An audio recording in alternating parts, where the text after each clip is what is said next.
define the business process and map and design the solution, co-location we found to be the best way to get that, to get a high level of quality in the shortest amount of time. Answer your question? Just wondering, when you talk about the global templates, like three of them, like are you guys using just trying to integrate all those SAP systems into one, like parts and manufacturing and finance all in one SAP system, or like separate, like different using different systems? Right. So our journey on the other slide, our journey started with a single instance strategy. We wanted to put SAP and everybody be in one instance, which is different than a lot of other big companies. So we've started always with a single instance strategy. We've defended staying on a single instance strategy. But if you look at our roadmap and how we went along, we kind of went by a business function or department type of implementation, which I would never recommend. It made sense at the time, right? We were kind of out there shopping on who wants to go next, and the next interested party would raise their hand and come with funding. We would go do that. But what that turned into was a customized SAP implementation for that department without taking the whole into consideration. So you can think about finance. Guess whose requirements became the full SAP implementation when we started with finance? Right? Their view of the world became how our SAP was set up. Well, guess what happened when we got to the first plant? The first plant looked at us and said, that's interesting, we don't run like that. So now what do? We got a big finance module set up and configured and a plant that runs differently. So the idea of global template was actually to take a templatized approach, do a global requirements definition, right, and set up the configuration so that when we start going to plans, we actually do what we call a rollout, or actually rolling out the technology versus an actual design and build implementation, which everything on the previous slide is design, build, design, build, design, build. We want to do rollout. Rollout's faster, right? Rollout, when we do a rollout, we start doing configuration changes for legal, regulatory only versus what would you like to do today and start from scratch. We don't want to do that anymore. So global template 1, 2, and 3 is take a template and roll the template out and finish rolling out SAP to the entire company. Today we're still in a hybrid approach of AS400 legacy applications running our business and SAP running our business. And it does not create very good flexibility when our business wants to do cool things like live wire and reach out to new customers. We're limited by what our technology can do because we're in this hybrid state. So we need to get out of that hybrid state as quickly as possible. So Yep. So are you guys trying to get a HANA, like SAP HANA? HANA, yes, so the magical marketing word of the decade. HANA. Right, still trying to determine if it's marketing fluff and white paper or true. So yes, we're very interested in HANA. We have some proof of concepts right now on the books to go do and test out. We know that the SAP journey, if you look out a couple of years, says that they're going to start moving you off of and not providing additional versions for ECC. They're going to put them on HANA. So I think it's 2020, if I have to guess right now, that is the date where HANA will be the platform you need to move to. So we're currently in the roadmap stages of when we move to that. Also talking about cloud, when do we take advantage of that in the same timeline. So HANA looks very interesting to us. As we've dug in under the covers, there are certain components that are ready for market that we're interested in. There's other components that SAP will tell you we're not ready for market yet. So we like to be what we're calling end to N-1 in our strategies. I would say HANA right now is still on the bleeding edge, and we don't quite ready to bleed yet. But we are very interested in keeping a close tab on it. So as you go through these global template processes, you have to be kind of excited about, we're going to be more integrated. But there also has to be some concerns raised about, okay, now we're so integrated. What happens if part of it goes down, or what kind of security concerns does that raise for you? So how do you address those? Yeah, great question. So we're feeling that today. So in our model before this, every plant had an AS400, right? And they were named very creatively: Kansas City manufacturing, York manufacturing, Milwaukee. And when the plant would need us to do maintenance, or they would want to come down, we would reboot that 1-400 and the rest of the environment would stay running. We wouldn't stop other plants from making motorcycles. Today's world, because we're single instance, we just did it a couple weekends ago. I was the culprit. We brought the company down and said, stop. We want to put an operating system upgrade in. Very, very painful thing to do. But we get the outages. We only ask for a few a year. When we put them in, we bring it up. The business is asking for less and less of those, obviously.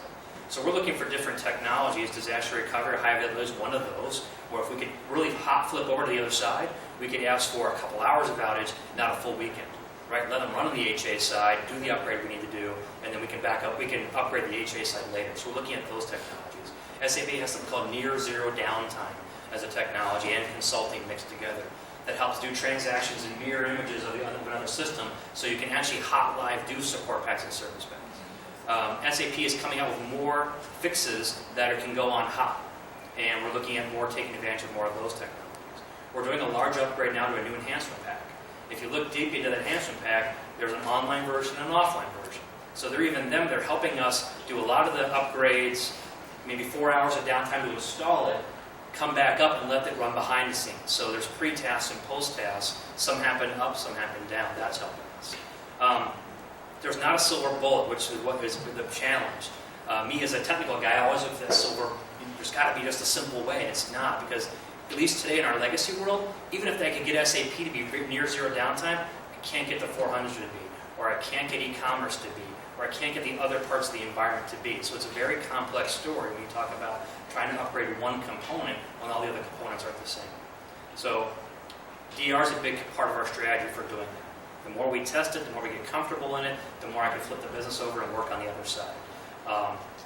The SAP partners, the other software vendors are really realizing this is an issue because they're coming up with newer and newer technologies every time. So we're trying to rely more on them to come up with ways to do service packs, enhancement packs less often, but also in real time.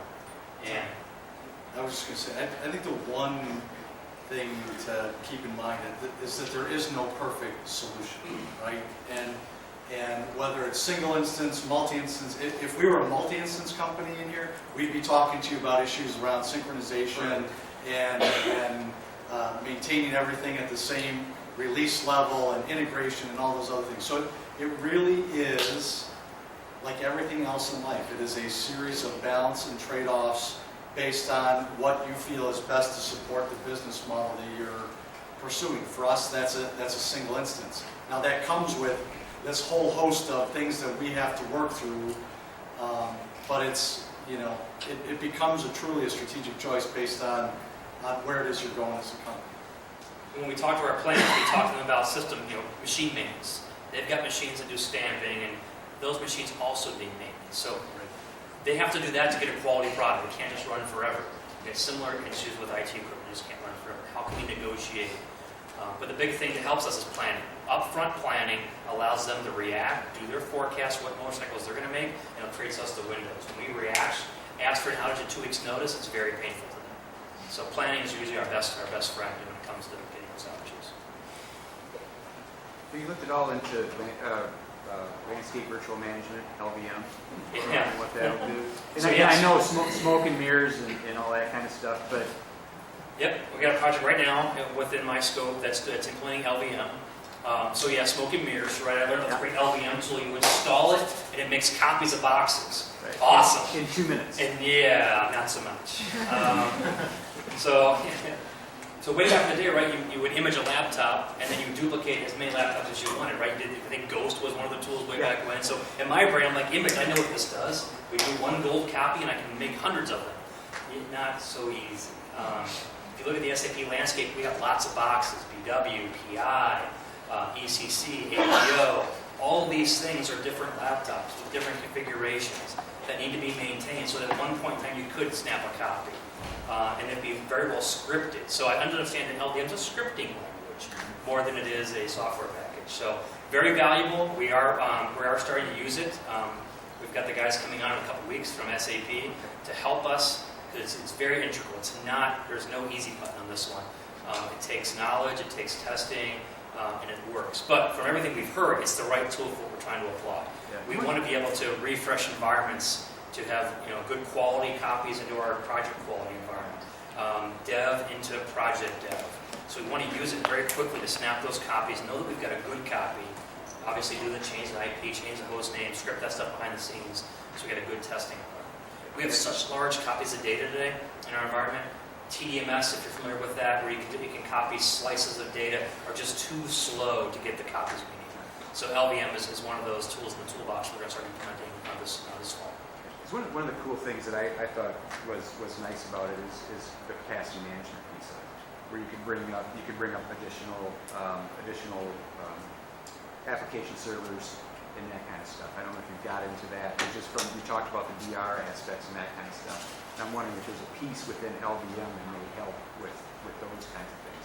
Right, so it does. So when we talk about adding, going into our busy seasons and trying to spin up another app server, whether those can duplicate. We're trying to figure out right now is where to apply it, because where do you apply it, because all the work you have to do to set it up, you're really going to be able to use it. So how often do we spin up another app server and maintain that image, right, for as many times as I'm going to use it? So if you image a laptop but only create 5 copies a year, you're probably better off just making 5 individual laptops and being done. Because of the service packs, the changes that happen in an image won't be updated. So it's a trade-off. So we're trying to understand that. But we certainly know that our devs and our QAs and our sandboxes, we do lots of copies of throughout the year. We certainly want to get those covered. But that's a new technology for us. So everything from getting it set up to teaching our people to knowledge transferring it with our Infosys partner is all part of our fall and spring work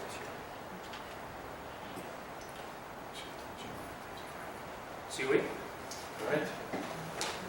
So the COE, what that really is what we're trying to build a group of people with the expertise to keep the system running, not so much from a technical perspective, but really for the business to keep running. So after we deliver something like Global Template 1, that project team, like Terrence said, they need to move on to Global Template 2. Well, who's going to take care of all the business users that have either new requirements or what we thought how the system was going to work for that business, let's say for York or any of the other plants, is really causing some heartache and pain.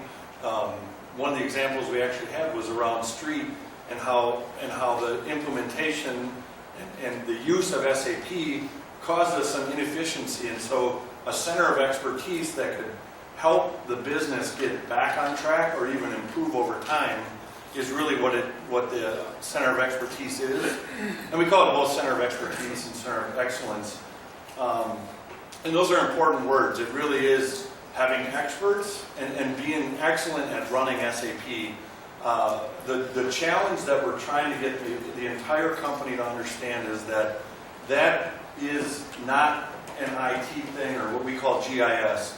It is a combined GIS along with every business function working together to make the system work. So typically, and I've been at other companies, everything that goes wrong in SAP is somehow a technology problem or an IT problem, when most of the time it's process, it's data, it can be system, but I would say, in my experience, it's been about 20% of the time there's some kind of a system issue. It really is how the business is using the system, so it could be some process breakdowns, it could be bad data entered into the system.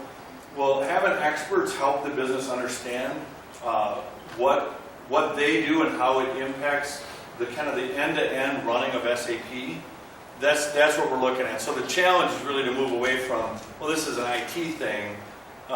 They get it on the projects, right? They'll put their best people on projects, but once it's installed, they'll think, it's IT, you guys keep it running. So that's really my job, is to bring a group of leaders together from the business to build a collective COE. We won't all roll up to one leader like Dave, but collectively we will work together as a virtual one COE, all aligned to really help Harley meet all of its business objectives. So this, you can see this timeline goes, many years.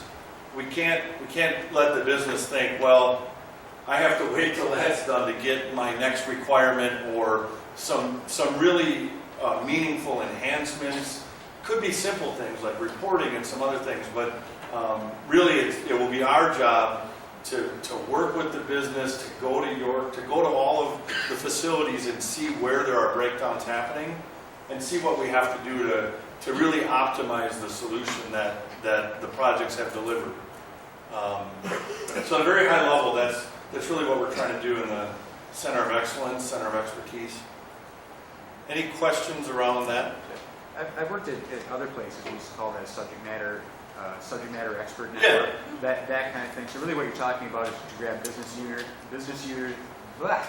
business users Yep. that may be more technical or whatever, but they have great depth within that process themselves. They take on that primary contact role, and then they have a partner in GIS that they liaise with that basically says, hey, we've got this problem, whatever, we need this enhancement, that sort of thing. But essentially, it's from a process point of view, our project or our process is messed up. What do we need to do to fix it? Yeah, you really nailed it. It really is having subject matter experts that their full-time job is to go meet with other people in the business to kind of see the pain that the business is feeling. And not that SAP only causes pain, there's some good things too. It really is to be that expert. And like I said, they don't have another job. And that's another thing we're trying to get the business to understand is this is their full-time job. Being a subject matter expert. Do you bring them in like at the tail end of the implementation for some kind of cutover? Or where's that sweet spot?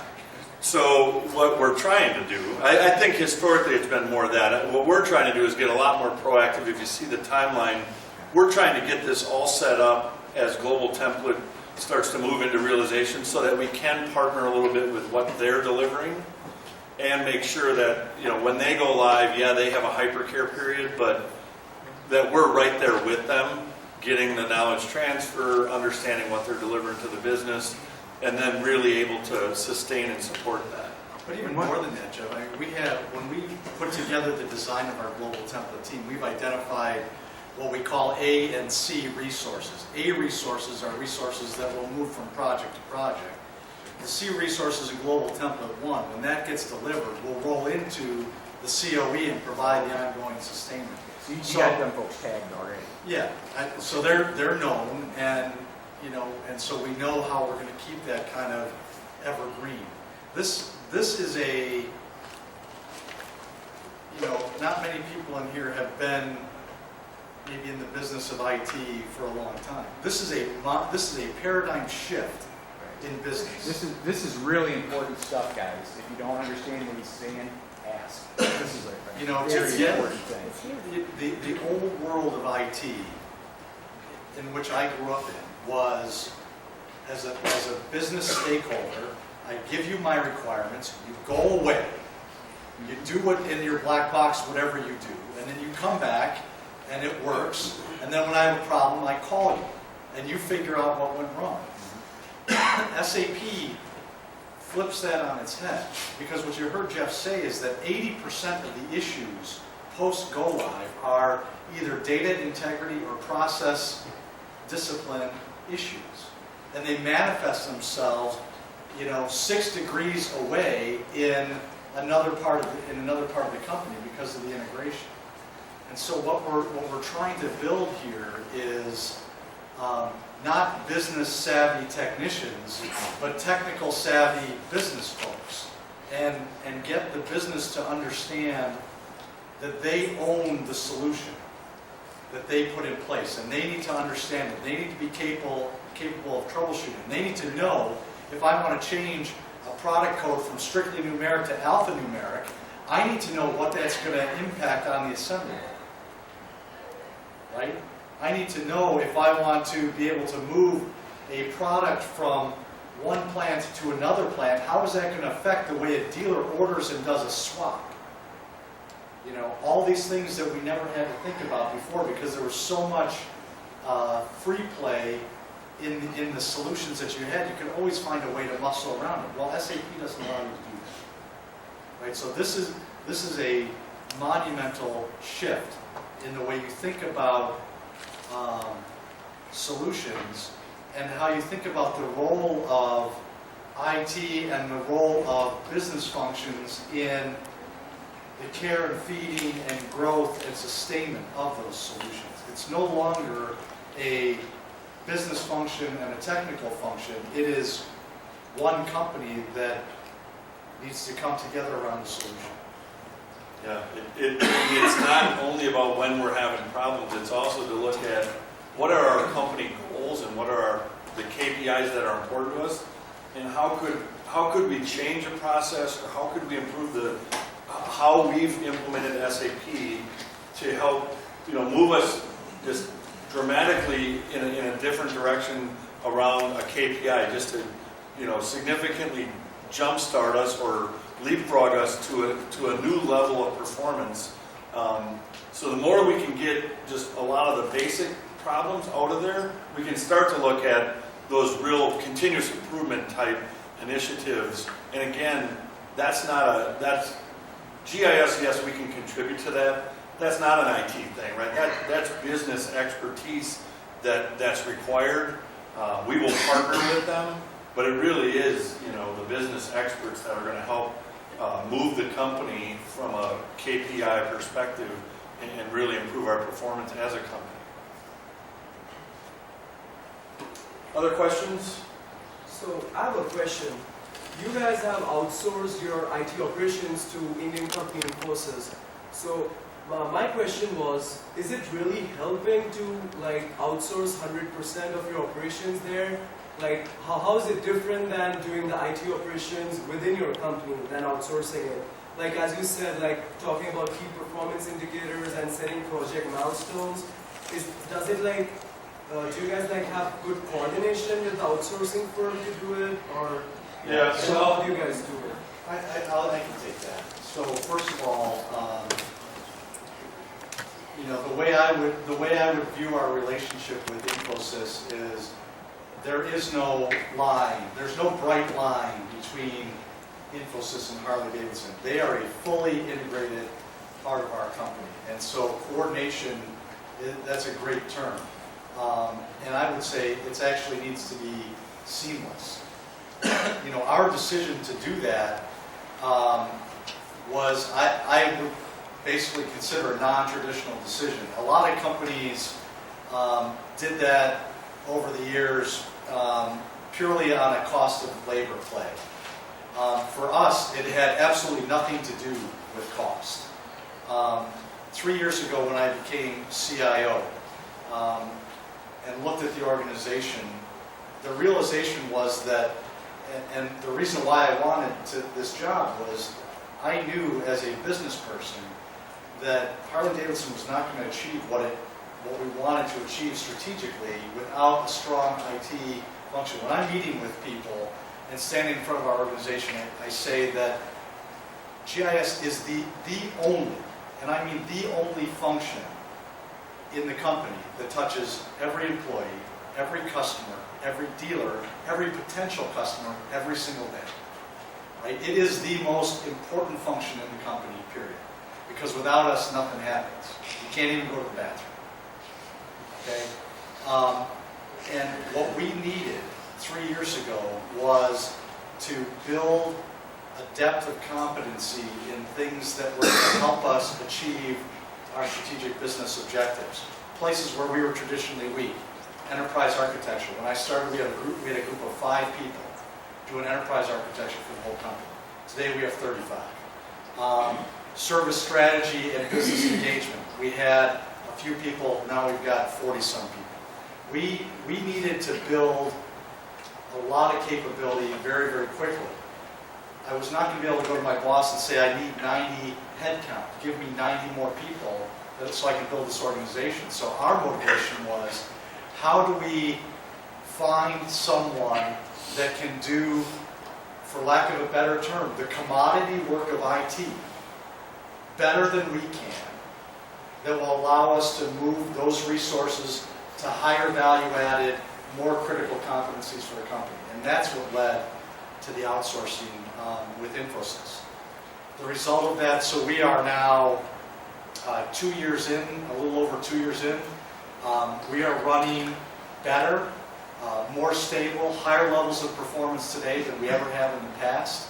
But that coordination really is the key. I mean, now you're talking about building seamless operating processes across 2 organizations and across the globe. And I'll be honest with you, we had never managed in that environment before. But they've been a great partner, and they have helped us to build that competency. It hasn't always been perfect, but we're running really, really well. And we're seeing the benefit in terms of, and Tom can maybe talk to some of this, we now have a global delivery capability that we never had before. We have 24-hour development capability in a mix between onshore and offshore that we never had before, and that we never could have built a business case to justify on our own. I couldn't have built a business case to justify hiring 1,000 people in another part of the world so that we could go around the clock. So did it really help you guys to focus on the Indian market more? On what? On Indian market, like seeing India as a potential market for your. Yeah, no, actually, no, it didn't. So I was part of the team that went into India several years ago when we opened up that market. The two were really unrelated. The nice thing was that I was there, I spent a lot of time there, and so I was familiar with some of the companies, and so that might have helped us, strike a relationship better. But when we evaluated, it was Accenture and HP and Cognizant and Tata and Infosys. I mean, we looked at everybody around the world. We didn't just strictly look at Indian companies. It's just that an Indian company happened to win the business. And from a project delivery perspective, it's gone very well. I would say we had to learn more how to operate more standard than we were used to, because in your own organization with your own people, there's a lot of standard communications and requirements documents that you don't have to be very personal. It's like you walk down the hall and grab a guy and go, hey, what I meant for you to design is this, go. And he would go configure, do the design. Now we have to be very clear with our process definition documents, our ICEF functional specs. We have to be very clear and look at the descriptions of what we're trying to do so they understand the context and the intent of what's being developed. And once we learned and got over that hurdle, we saw an immediate return of faster development right the first time. It's working very well. But that alone, I will tell you that this relationship has been beneficial, not just from some of the ways I talked about, but the discipline that it drives in our organization is huge. And discipline breeds efficiency. I mean, that there's just no other way around. And so we have just seen a tremendous. I mean, Tom's talking about it. We're a much more disciplined organization today. We're not perfect, and in fact, our IT strategy goes well beyond where we are. We're talking about service management and ITIL implementation today. We see that, we see the benefits of that discipline, and we're hungry for more. We talk about, in our classes, we talk about ITIL, we talk about Six Sigma, we talk about things, but at the heart of the matter is really these clear, crisp requirements gathering things. And I think every student in here, anybody that's had me, every single class I talk about requirements. And if we ever get to class tonight, we'll talk about it again, guys. So, but the question, and I guess maybe it's not a question, but more of a request, is anybody up there, just maybe explain to them in 30 seconds or less how important are requirements. I mean, I think you couldn't have said it really any plainer than what you just did, but I tell you, I think it's something that these guys just can't hear enough about the discipline and that kind of thing. So yeah, I think, I think about it in two ways. Development is a relationship, right? And it is a relationship between, I'm going to use bad terms, between a supplier and a customer, if you will, right? And when things go bad, think about it in your personal life. When things go bad, with the phone company, the cable company, the auto dealer, you start, bitching about what a lousy supplier they are, right? Well, you know what? You might be a really crappy customer because you don't know what you want. And what we're talking about here, and the discipline and the mind shift is, in order to be a good provider of service, you got to have a good customer, right? And requirements is that point where the customer and the service provider come together and agree upon what is the service that's going to be delivered in a level of specificity that allows you to meet the customer's request. right? And so you live and die in the business of IT or in any service provider business. You live or die by requirements, and it's that simple. I would say there's two things I see every time when it comes to setting up the requirements. You run into a business customer who is technically savvy and they know the solution you're going to, so they ask you for requirements in terms of the solution. Right? So I want the solution to do this because they know it can. That's not a business requirement. Right? Or they talk about the solution in the context of the legacy system they love, endear, and have had for 20 years and will never let go of, which will drive you down the path of customizing the new solution to match the old. Not a good requirement either. So we really got to consult with our business customer to understand what they're really trying to get after. If I give you this requirement, what are you going to get? What will then happen new for you? And try to get that on paper. That's truly the requirement. Because at that point, we can be so creative from a good way with our solutions. We can probably leverage more out of the box if we knew what they're really asking for versus them telling us what they want. And we drive that every day through our process definition documents and requirement stuff is really sitting down, and we actually have a third-party person this last time read through them who isn't on any functional team. She just reads through them and goes and replies back, almost like a document writer type of person. It says, this doesn't make sense to me. This could go 5 different ways. Put in more detail on this business requirement. And her whole role was to look through all the requirements documents and see if she understood really what was being driven. Because in every case, we got either someone who knew SAP really, really well from a previous company and would specify the exact configuration they wanted, or someone who really loved their legacy environment, didn't want to give it up, and wanted us to configure it the new just like the old, which wasn't good. And if you look at our SAP implementation, we fight each one of those every day. That we have a support ticket go in, I would say largely it's because of one of those reasons that we configured the system the wrong way versus leverage what the solution was built for. Yeah, I think, Tom, the only other thing I'd add is, take it beyond SAP for just a second. One of the things that if we were given a presentation on our IT strategy, not our organizational strategy, one of the things that you would see in there as a very pronounced pillar is, technical skills in whatever domain, SAP, AS4, whatever. That's ticket to entry.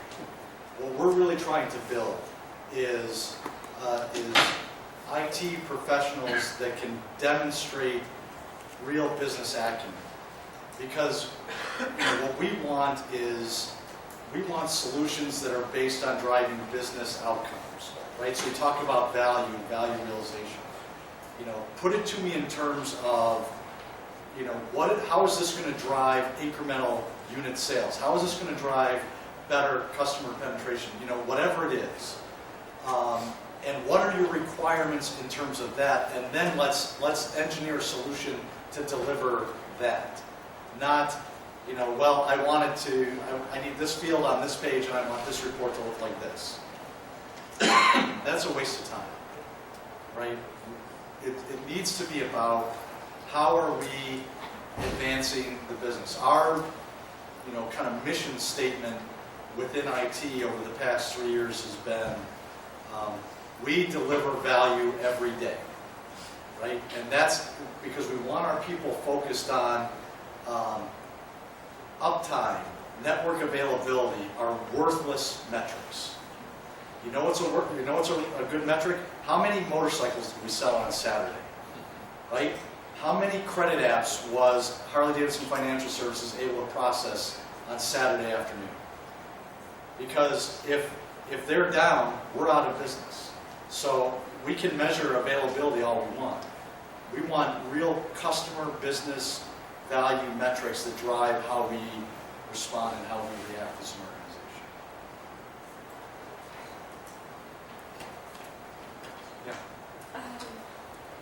Well, you have a lot of projects, and since there is some synchronization between them, is it possible to have conflict between them? And if yes, how can you deal with this conflict? Yeah, so we have Yeah, so the question is, it looks like we have a lot of projects, and can there be conflicts between them? If so, how to resolve? This is 3 out of 83 projects that we're running simultaneously within our organization. Last year, we delivered 157 projects out of our IT organization. And our global IT headcount is less than 200. Yeah. So we do a lot of projects. So they get pulled in a lot of different directions. Yeah. Resource constraints is our hugest issue. Yeah, our biggest issue is capacity management and demand management. And so what we've been building over the past 3 years, and we've come a long way as a company, is an integrated portfolio management process. So we're actually going through it now, and actually on October 23rd is when we'll have our prioritized initiatives for next year. So what you have is the president of the company and his staff and myself meeting every month where we look at what are the business priorities of the company, what's the pool of projects that are being requested, and how do we prioritize those projects in light of the objectives that we're trying to achieve as a company, and then how do we allocate scarce resources, because it's not just about IT resources. The reality is that we have, to a certain extent, very flexible capacity, because we can always go out and buy more ABAP guys and basis guys and legacy guys, unless it's a really specialized technology. The constraint oftentimes is qualified functional resources to be able to staff projects with, and project managers from functional areas that can actually own and drive projects. So it is a very delicate balancing act, because of course the world is going to end if any one project doesn't get done, right? Which isn't reality, but that's what everybody thinks. So it's a global business priority process that we go through every year, and we manage a portfolio, and when we fully allocated what we have to spend for the year, that's it. Projects just sit on hold, and as we go through the year, things change and projects get delayed and money gets freed up, and so you can start something new, and so we're constantly going through that prioritization process every month. When it comes to the next layer of detail when you're running those types of projects at the same time, we've been lucky enough that for our SAP portfolio, they've been relatively siloed in different areas of the solution. So HR didn't have as much overlap with manufacturing, with supply chain, and finance. So you were able to all be together and you didn't have version control issues. What we are walking into over the next several years is we're going to be running multiple projects simultaneously, all within the same area. So we are going to have versioning control issues, and one of the tools that we're working through with the Environment Readiness Project is really how to leverage Solution Manager and ALM as a tool set and a competency to make sure that when you're making a change in the configuration for SD, and I need to make a change for my project, I understand that you have those objects locked, or that you've made that change so that I don't make mine. And this will enable us to understand when one person makes a change versus another, and make sure that we sequence them into the quality environment and then into the production environment accurately.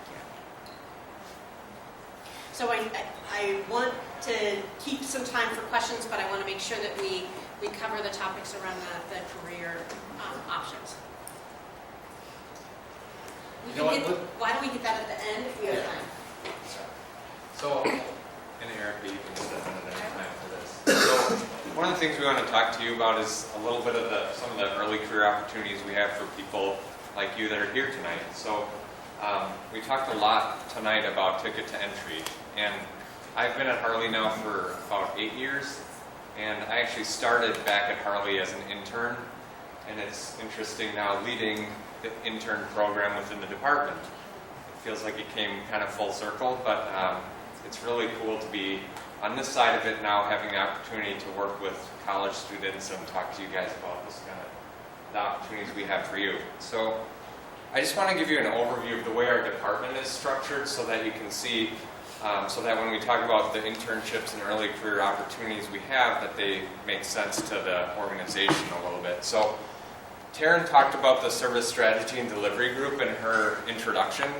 So that's the working with the business to get their business strategies, the technology design, and the service delivery end-to-end to the implementation.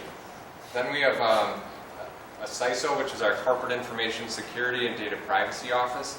So that's the security team. There's about 25 to 30 people in that group, and they handle all the security and threat and breach, data privacy aspects of our business. Then we have a business management group, which is about 30 people as well, and that's the group that I'm in. And it's more of the supplier management, financial management, audit, and planning and portfolio management at the department level. So our group exists to help the rest of the organization run more efficiently. And then lastly, we have the Enterprise Technology Services team, which is where our Enterprise Architecture group is, innovation team, and we also have our Service Operations group in there as well. So they sustain the operations of all of our systems in GIS. So I don't know if there's anything anyone else would like to add to that. Go green. We have a big SSD representation. Yeah, we're kind of overrepresented. Career services. So we'll work with you guys to make sure that the information is out there so you can hear more on that. We posted on Career Central. Okay. The other part that we have is 2 full-time rotational positions for next summer. And you see Ignite throughout here. That is our motor company program for early career. So HR, finance, GIS, materials, sales, engineering, all have programs that are with Ignite. So some of them are rotational, some of them are intern experiences. So those are the 2 different families of options that we have for early career. So GIS is now, this will be our first summer out that we're hiring rotational associates for next summer. So those are full-time positions for college grads. And it would be a 3-year rotational experience throughout the various groups of GIS. We're still working out the details of how that's exactly going to be structured, but that's in the works, and it really will be an awesome opportunity. So let me just add here. I'm also, I started as an intern in IT 17 years ago at Harley. I had the absolute worst experience of any internship that you could possibly have. And this program is really near and dear to my heart, and making sure that people that come to work at Harley Davidson as an intern have a great experience. 2 years ago, we had an intern that was one of 3 people that negotiated the deal with Infosys. So here's a person that was at the table, not taking notes, not making copies, negotiating a deal to outsource IT operations. This past year, we had people working on real business problems, the same way. So these aren't typical internships, come in and shadow and whatever. This is real work that you can put on your resume. And the idea is that at the end of the summer, you should be able to say, I went to Harley Davidson and I delivered X, and have it be a meaningful X.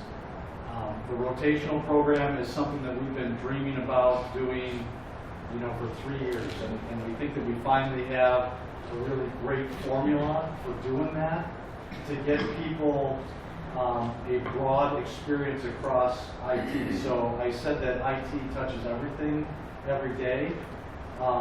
It is really broad, and we want people to get an exposure in multiple areas so that they can pick what they want to specialize in, or what they want to pursue, even if that's outside of IT. The best thing that can happen for me as a CIO is to export as much of the talent out of my organization as I can, because that puts people that understand the challenges of what I'm facing every day into my customers' hands, right? So it helps me make better consumers of the services that we're providing. So, IT is a ticket to entry into Harley Davidson. It's the only way to get the broadest exposure to the company. Yeah, so we have flyers down here as well that talk about both the intern and the development associate positions. But if you have any questions for us, you can feel free to ask as well. I think the next portion is just really a panel discussion for you guys to ask questions of us and to anything else you have. So if you have questions related to this or what a day in the life at GIS looks like, that would be your opportunity to ask us. Yeah. On one of the first slides where you had like where you're centered in the United States and everything, you had Michigan on there. Are there IT positions available in Michigan, or is it just based in Milwaukee? Or We have IT just about everywhere but Michigan. of course. Yeah, so Michigan was, and actually I believe that office is now closed. Michigan was where our trademark enforcement operation was for many years. We actually, I think that slide probably needs to be updated because we consolidated that into Milwaukee. But we have IT certainly at every site in the U.S. At most sites globally, and it's growing every day globally. So sorry. It was probably not in a great place in Michigan. What kind of things are you looking for from our students in regards to an internship on their resume? Minimum GPA, leadership, projects. So one of the things, I don't know if you can jump in if you want. So one of the things that so the previous summer was our first attempt at bringing in interns in quite a few years. When we did the transformation, one of the first things that we did is we outsourced a lot of the work that we had our interns doing. So this was our first attempt. When we did talk about the transformation, we actually changed a lot of the skill sets and capabilities that our employees needed. So we started to think about what we were looking for in people coming in. And so really what we found is not a GPA, is not a list of courses. We were really looking for somebody that had a balance between the business acumen and the business sense and the IT technology. So those were really the most successful interns we had. In fact, our most successful intern was a marketing and IT double major. And she did her end of internship presentation. I think HR wanted to hire her, finance wanted to hire her, and every other rotational group wanted to hire her as well. So I think that's really what we're looking for. So when you're asking about resume, it's translating that onto your resume. So making sure that you're pulling in those experiences that you've had, whether it's in IT or whether it's another area of business, and demonstrating that on your resume. Yeah. So I mean, the fact that she was in Terrence's group tells you that she was really smart because she had a lot to overcome. Nice. I didn't want you to get caught. But yeah, I mean, I think that's another point that needs to be made is that Ignite is actually a company-wide program. So it's not just IT, but there are Ignite interns in finance and HR and several other functions. And we kind of build a cohort community around the interns during the summer across all the functions. There are events, and then they do presentations that are viewed by across the whole company. So there's an opportunity to get seen, and I think that's a really good one where someone said, hey, IT had a good one, and I want them in HR or in marketing or some other function. So you get broad visibility. Yeah. So especially at Central, you can go anywhere in college business, not just in this group, and find tons of students. So you have 4.0 GPA, graduated, took my classes, got my certifications. How important is it though to do something outside of your classwork and be something like in this group where that students have had maybe, they've had experience doing networking events and like doing things like this? Yeah, I think that, Erica really talked to that already. What we're looking for is balanced people, right? It's, you can't just be book smart, you have to be able to walk and talk. And quite honestly, even as an intern, We need to have the confidence that we can put you in a room with a senior executive. As an intern, I guarantee you, you will be in meetings with the chief marketing officer. You could be in a meeting with the president of the company. You know, at any time. Harley Davidson is a very open and relational company that isn't driven by hierarchy.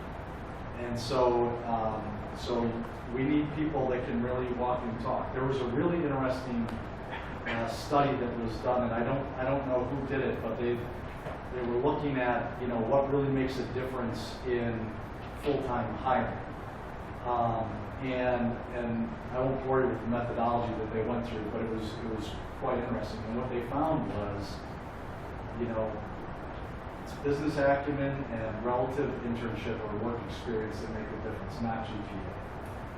So answer that a little bit. So I guess what I would be looking for is your ability to connect the things that you've done, the certifications that you've got, to the job that you're interested in. So my first question to you would be, so what? So you have a certification, so what? How does it relate to what you want to do? How is it going to, how you can bring value to my company? You were on this committee, if it's just check the box, I did it, I put it on my resume, that doesn't give me anything.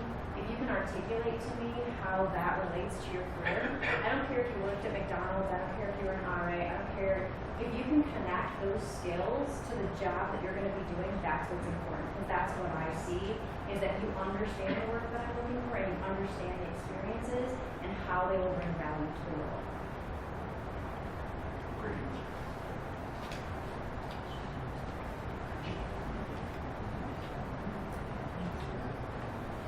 Anything else? Let's warmly thank everybody.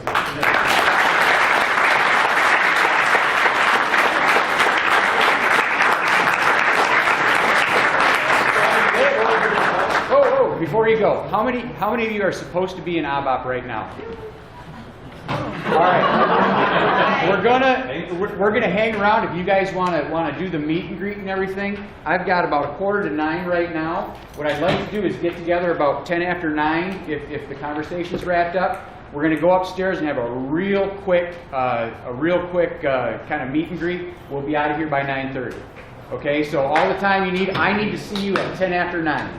Okay? We have tons of swag for you down here, so please take some or flyers. We don't want to take it all back.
Hello. How did that go? You like it? Is it long meet? Normal. Oh, why? Stop.